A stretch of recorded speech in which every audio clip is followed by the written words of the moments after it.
Pessoal, é inevitável a gente falar sobre o Donald Trump, né? Eu creio que essa semana quase toda o noticiário vai estar focado em Donald Trump, a não ser que aconteça alguma bomba aqui no Brasil, alguma coisa fora do contexto que realmente mude o roteiro, né? Mas a gente vai intercalando da geopolítica aqui para a política nacional.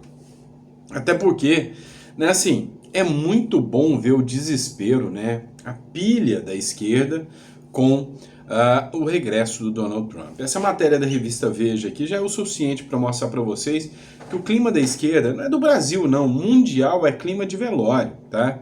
A esquerda já sente, né, o enfraquecimento, né, um enfraquecimento total daquelas narrativas toscas que eles tentaram implementar. É fato que a gente está vendo, né, a ascensão de líderes de direita, né, mundo afora.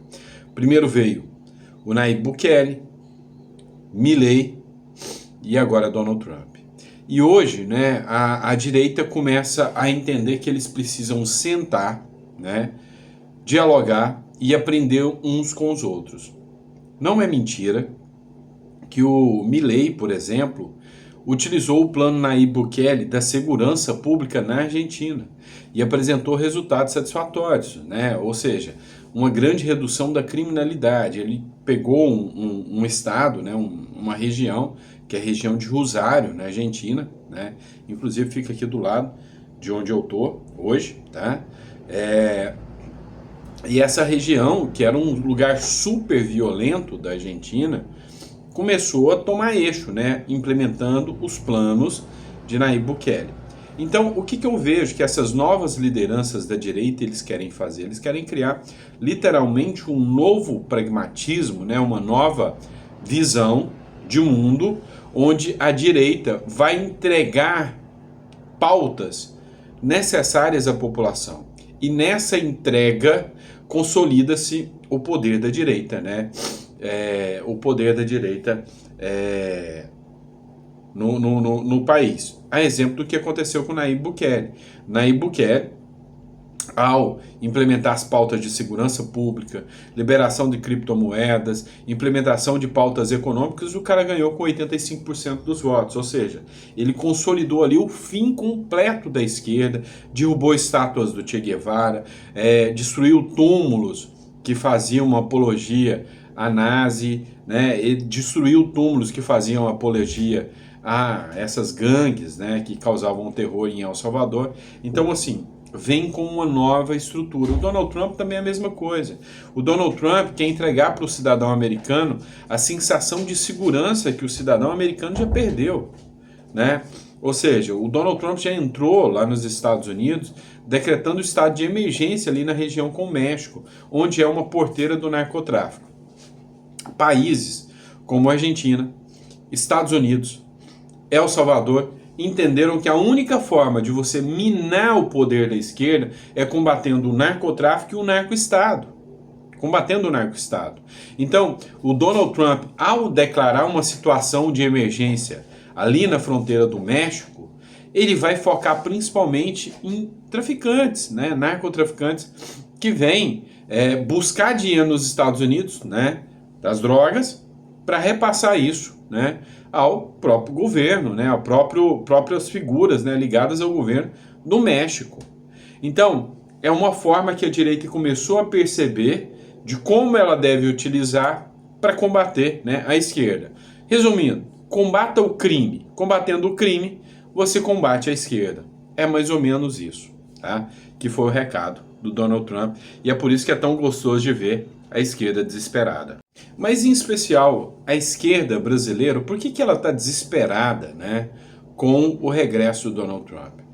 Porque em especial a esquerda brasileira sabe que a direita brasileira tem uma ligação muito íntima com Donald Trump.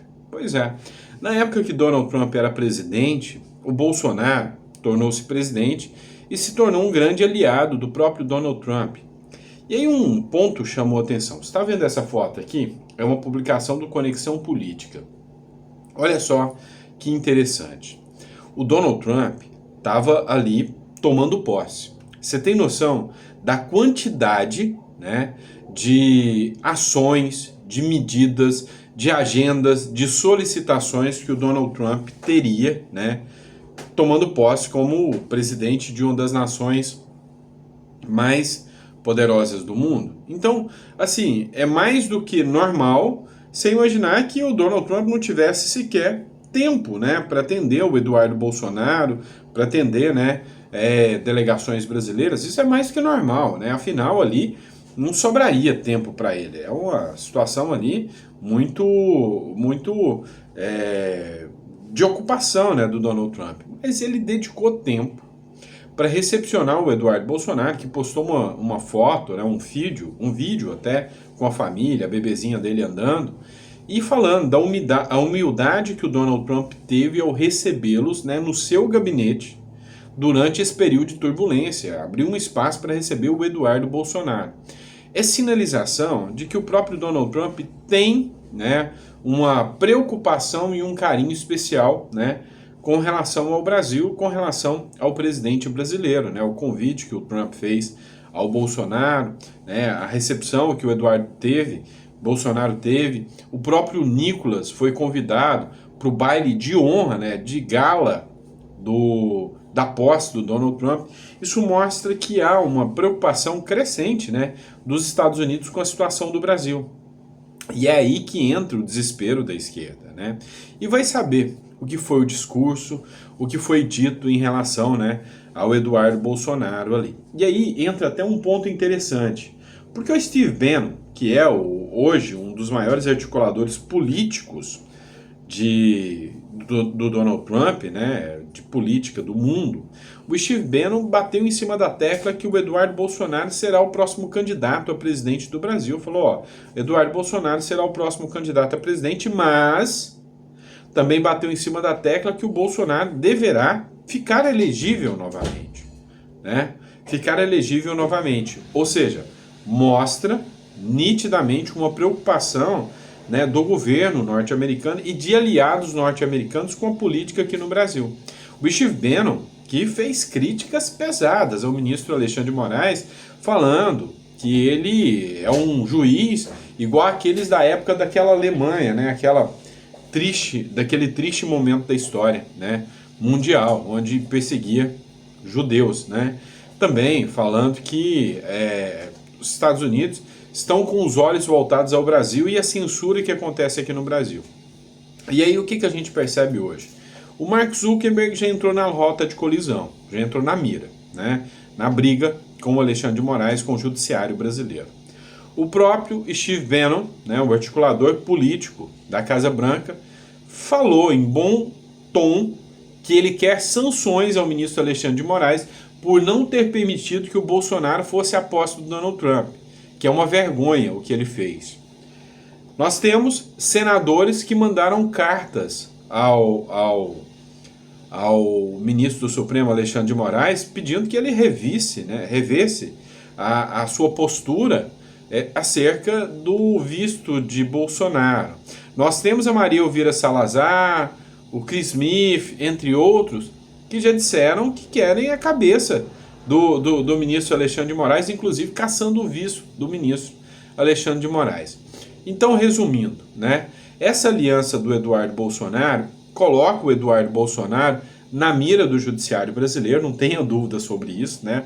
O Eduardo Bolsonaro vai ter muitos problemas, porque eles viram que mais do que bravatas, não, o Eduardo Bolsonaro é um puxa-saco, que nem é visto pelo governo norte-americano, nem é visto pelo Donald Trump. Então, eles perceberam de que a narrativa de que é só um bando de bobo que fica correndo atrás e puxando saco dos norte-americanos, não é bem assim, né?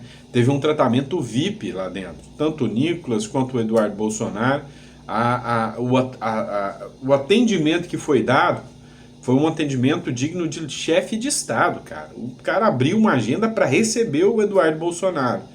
E não é à toa que a esquerda está desesperada com tudo isso, né? Então, acompanhem as cenas do próximo capítulo. Mas assim, a esquerda realmente está malucona com tudo isso que está acontecendo. Outros dois pontos que eu quero tratar com vocês, um deles, né, é a questão de imigração. Pois é, o Donald Trump já chegou fazendo algumas mudanças substanciais na história aí, né? A questão da imigração já está deixando muita gente desesperada e partidos, né, os democratas estão malucos com isso. Por quê? Porque os democratas, eles dependem muito do voto dos imigrantes, né? É uma política antiga da esquerda. Fazer esse processo de imigração dá o poder, né, das pessoas imigrantes votarem, escolherem ali, né, seus representantes, e com a promessa de que, ó, vote em mim que sou da esquerda, que eu vou garantir a você a sua estadia aqui no país. Então, assim, já é uma estratégia antiga da esquerda, né? Mais ou menos o que acontece aqui no Brasil com outra conotação. Não, eu vou te deixar pobre, te dar o Bolsa Família, se você não votar em mim eu te tomo o Bolsa Família. Mas na verdade tira mais a bolsa do que os outros, porque o Biden deportou muito mais brasileiros do que o próprio Obama, do que o próprio Donald Trump, né? Mas a grande realidade que acontece, né, é que com essa questão da imigração, várias pessoas, né, absolutamente várias pessoas, estão realmente preocupadas, né? Uma das questões que a gente até passa a entender um pouco mais é o seguinte, né? O que está acontecendo com essa nova visão do Donald Trump. Ele mudou muitas regras. Uma delas, ele mudou aquilo que a gente chama de ius solis, né? O que é ius solis? Quando você nasce de pai e mãe, que ainda que estrangeiros, mas nasce no terreno, né, no território norte-americano ou no território brasileiro, você acaba por se tornar um cidadão daquele país de onde você nasceu. E o Donald Trump fez mudanças em relação a isso. Então ele não vai aceitar mais de que filhos de imigrantes se tornem cidadão, né, pelo simples fato de ter nascido. Então vou dar um exemplo para você. Vem um mexicano, atravessa a fronteira de forma ilegal e o filho nasce nos Estados Unidos. O filho já nasce americano. Depois, esse filho cresce, né, inteira os 18 anos, ele já joga, né, a nacionalidade para os pais. E aí você tem uma pessoa que tem a cultura latina, que tem a cultura mexicana, com dois pais que são mexicanos e três figuras que votam no país. E tendem a votar naquele que vem com promessas vazias de que nós garantiremos a vocês direitos e benefícios aqui. É o que a esquerda costuma fazer. Então o Donald Trump vem com uma motosserra em cima disso. Tem um vídeo aqui que fala sobre essa questão do ius solis. Eu quero colocar para vocês aqui o vídeo que fala sobre essa mudança, né, do nascimento, né, de imigrantes nos Estados Unidos. Acompanhe aqui comigo. Pessoal, boa noite. Atenção, notícia muito importante que saiu agora mesmo. O Trump prometeu e ele entregou. Ele prometeu que no primeiro dia, assim que ele tomasse posse como presidente dos Estados Unidos, que ele iria limitar o direito à cidadania por nascimento.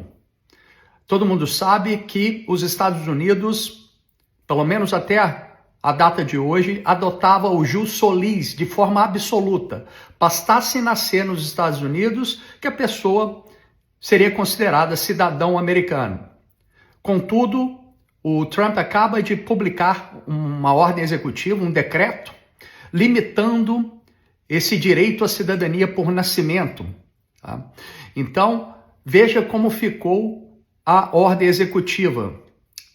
Se a mãe está aqui ilegal nos Estados Unidos e o pai não é cidadão americano ou residente permanente, e essa mãe que está ilegal aqui nos Estados Unidos, se ela tem um filho aqui, esse filho não será considerado cidadão americano.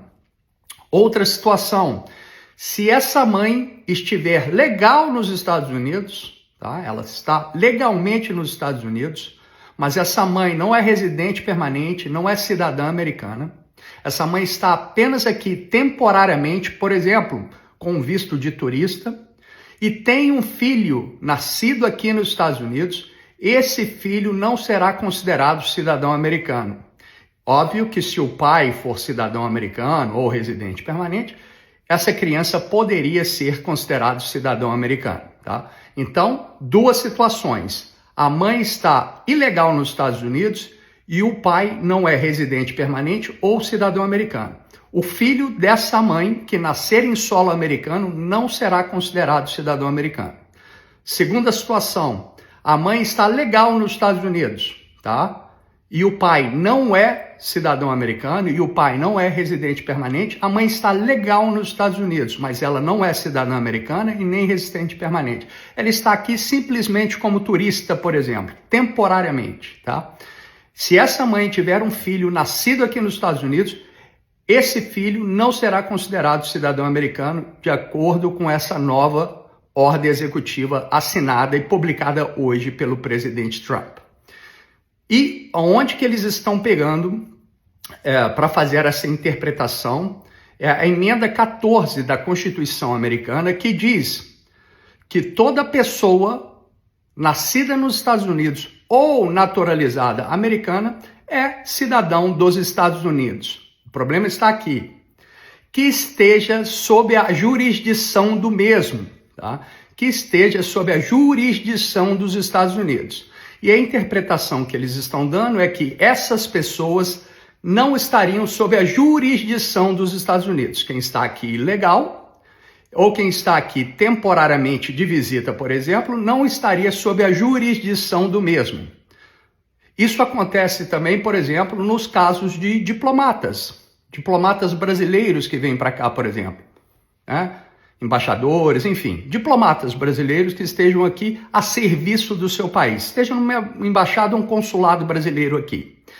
E esse cônsul, se a esposa do cônsul, a cônsul mesmo, a mulher, seja uma cônsul, uma diplomata, se ela tem um filho nascido em solo americano, esse filho não será considerado cidadão americano, porque o diplomata não está sob a jurisdição dos Estados Unidos, né? Eles teriam imunidade diplomática e não respondem às leis americanas, mesmo estando em solo americano. Então, essa aplicação, nesse sentido, já era antiga, já aplicada aí há vários anos, né? Então, eles estão estendendo a aplicação dessa parte da 14ª emenda da Constituição americana, que diz que deve estar sob a jurisdição dos Estados Unidos. Essa lei vai entrar em vigor daqui 30 dias. Então, se uma mãe que está aqui irregular nos Estados Unidos, ou uma mãe que esteja visitando os Estados Unidos, tiver um filho nascido aqui em solo americano dentro desses 30 dias, esse filho ainda vai ser considerado cidadão americano. Mas a partir do 30º dia, não vai ser mais cidadão americano, de acordo com essa ordem executiva. Provavelmente vai ter muitas ações ajuizadas contra isso, vamos ver o que vai acontecer, mas aconteceu. Ele prometeu que iria limitar o direito à cidadania por nascimento, e ele foi lá e cumpriu a promessa. Vamos ver se os tribunais vão deixar isso acontecer. Vamos ver se isso vai chegar provavelmente até a Suprema Corte dos Estados Unidos e como os ministros, né, os justices da Suprema Corte americana irão julgar, irão interpretar a 14ª emenda da Constituição americana. Então, atenção, o turismo de nascimento está sobre sérios riscos aí, né? Aquela mãe que quer vir para cá para ter um filho nascido aqui, para ter a cidadania americana, cuidado, que pode ser que isso não aconteça, ok? Então tá, boa noite, essa era a notícia.